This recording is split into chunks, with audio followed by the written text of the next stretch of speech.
C'était un des objets de ma venue. Et puis après, c'est de faire tout le débriefing technique sur les produits. Donc il y a les produits sécurité, les bottes, les cirés et puis les sous-couches. Donc tout ça tout ce que j'ai emmené sur le Vendée Globe et qui m'a permis de faire le tour du monde dans des conditions de sécurité et de confort super top. Moi souvent j'ai des bottes quand je les mets quand je les mets longtemps, j'ai effectivement des problèmes ici à la pliure du pied. Je sens, mais au bout d'un certain temps ça te fatigue. Et pareil à l'arrière, la cassure ici.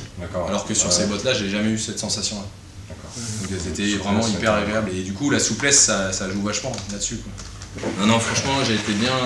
Enfin, j'ai jamais eu l'arrière-pensée de me dire bon je vais glisser ou faut que je fasse gaffe. Tout le temps, ouais. Ça c'est la même semelle. En fait on est juste, c'est un système d'évacuation d'eau. Et c'est génial d'avoir des bottes légères. Et bon après encore une fois ce genre de bottes c'est quasiment impossible d'être 100% étanche, enfin en plus dans la durée. Et le problème des autres bottes en caoutchouc c'est que tu es mouillé par ta transpiration. Donc, je les ai mis 100 jours, hein, je veux dire c'est 3 ans d'utilisation pour n'importe qui.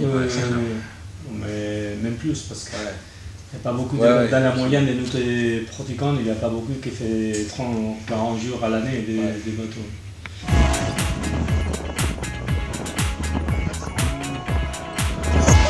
Et après voilà, ça c'est bien d'avoir les deux soufflets ici, je pense que c'est plus étanche que quand on a qu'un.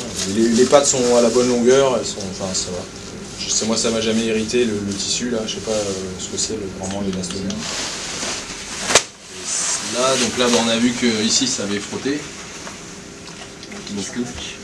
Moi ce que j'aime bien c'est que le col il vient jusque là, il est cousu ici. Donc en fait quand tu enlèves, tu vois il est cousu assez bas. Donc en fait quand tu enlèves la veste, tu fais le mouvement jusque là, c'est facile. Et après tu retournes l'intérieur. Tu vois, c'est toujours autour de mon cou. Tu as déjà fait la moitié du mouvement. Et à ce moment-là, tu peux te baisser vers l'avant et c'est là où tu l'enlèves. Et ça donne une facilité de l'enlever surtout, qui est pas mal. Ça c'est bien ça. C'est bien, puis bon c'est quand même pas mal d'avoir le rabat parce que de temps en temps tu avais de l'eau qui rentrait dedans et puis ta polaire qui est mouillée et donc ça te réchauffe pas les mains. Donc c'est pas mal, c'est bien.